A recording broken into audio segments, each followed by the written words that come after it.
اور وہ پڑھا لکھا طبقہ اس غلط فہمی کا جو شکار ہوا وہ صرف اور صرف رسول اللہ صلی اللہ علیہ وسلم کی طرف منسوب ایک فرمان کی وجہ سے، حالانکہ وہ فرمان نہیں، اس فرمان کی وجہ سے جو کہ منسوب ہے، اس کی وجہ سے پڑھا لکھا طبقہ، علماء یا علماء سے وابستہ لوگ یا اپنے آپ کو عاشق رسول کہنے والے لوگ، محب رسول کہنے والے لوگ، ایسے لوگ جو غلط فہمی کا شکار ہوئے، اس کی وجہ رسول اللہ صلی اللہ علیہ وسلم کا ایک فرمان جو منسوب ہے نہیں۔ اور وہ فرمان کیا ہے کہ کہتے ہیں کہ رسول اللہ صلی اللہ علیہ وسلم نے فرمایا تھا من بشرنی بخروج سفر بشرتہ بالجنہ، کہ جو مجھے سفر کے مہینے کے ختم ہونے کی خوشخبری دے گا میں اس کو جنت کی بشارت دوں گا۔ یہ جملہ جو آپ صلی اللہ علیہ وسلم کی طرف منسوب کیا جاتا ہے، اس ایک جملے کی وجہ سے مذہبی طبقہ بھی غلط فہمی کا شکار ہوا۔ اب اس جملے کی حقیقت کیا؟ ملا علی قاری رحمہ اللہ نے اپنی کتاب الموضوعات الکبیر میں یہ جملہ درج کر کے لکھا ہے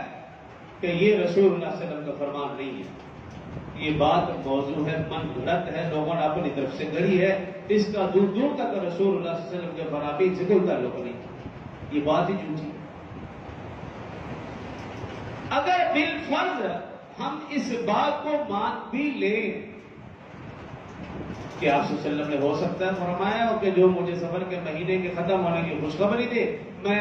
جنت کی بشارت دوں، تو اس میں کہاں لکھا ہے کہ یہ مہینہ منحوس اور برا ہے، یا اس مہینے میں بھوت پریت جنات چڑے ان چیزوں کا نزول ہوتا ہے، یا مصیبتیں نازل، ایسا تو کچھ بھی نہیں۔ اس کی وجہ یہ ہے ذی الحج میں رسول اللہ صلی اللہ علیہ وسلم نے حج فرمایا، محرم اور حرام میں آپ واپس مدینہ تشریف لائے تو کمزوری بھی ہوگی اور کچھ نہ کچھ رسول اللہ صلی اللہ علیہ وسلم کی طبیعت میں بخار بیماری، جیسے جیسے دن گزرتے چلے گئے، سفر کا مہینہ آیا تو بیماری مزید اضافہ کر گئی کہ واضح ہو گئی، پہلے چھپی ہوئی تھی،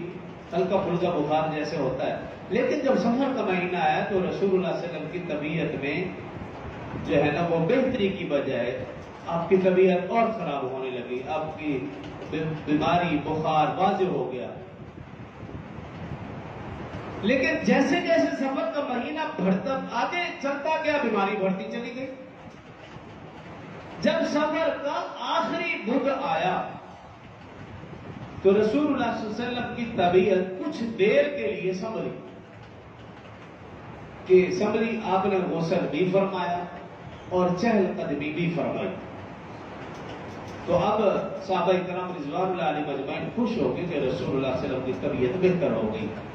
کہ آپ نے غسل بھی فرمایا اور چہل قدمی بھی فرمائی، اس کا مطلب آپ ٹھیک ہے، بہتر ہے۔ اب اس بات کو لے کر آج بھی آپ دیکھیں کہ جو مذہبی طبقہ ہے وہ یہ والی سنت کو دوہرانے کی کوشش کرتا ہے، جب آخری بدھ آئے گا پارک بھرے ہوئے ہوں گے، نہا دھو کر کپڑے پہن کر جی پارک جی معاف کرنے جا رہے ہیں، یہ رسول اللہ صلی اللہ علیہ وسلم کی سنت ہے، آپ نے چونکہ ایسے کیے تھے ہم بھی یہ سنت یاد ہے، یہ نہیں پتہ بھی فجر کی نماز بھی پڑھی ہے کہ نہیں، اٹھ کے نہا دھو کے پارک میں پہنچ جائیں گے، تجربہ کر لیں آخری بدھ کو۔ بعض لوگوں نے تو شعر بھی بنا دیا، آخری چہار شنبہ آیا ہے، غسل نبی نے غسل نبی نے صحت، غسل نبی نے صحت، اس طرح کوئی ایک جملہ ہے وہ مجھے یاد نہیں، کہ اس طرح کے جملے شعر بھی گھر رکھیں کہ آخری چہار شب پایا، غسل صحت نبی نے پایا، یعنی کہ یہ ادا تو یاد ہے، فرائض یاد نہیں، باقی چیزیں انسان بھول چکا۔ حالانکہ اس عمل کے بعد رسول اللہ صلی اللہ علیہ وسلم کی بیماری ایسے بڑھی کہ جو جان لیوا ثابت ہوئی۔ یہ تو آپ نے غسل فرمایا اور آپ نے کچھ چہل قدمی بھی فرمائی، لیکن اس کے بعد جو بیماری بڑھی وہ پھر جان لیوا ثابت ہوئی، پھر رسول اللہ صلی اللہ علیہ وسلم درست نہ ہوئی۔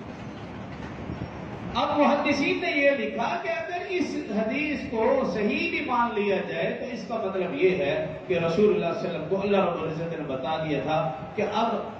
آپ کا آخری وقت ہے، اللہ سے ملاقات کا وقت آ چکا ہے۔ رسول اللہ صلی اللہ علیہ وسلم کی خواہش اور کوشش یہ تھی جلد سے جلد سفر کا مہینہ ختم ہو، ربیع الاول شروع ہو، میں خالق حقیقی سے جا ملوں۔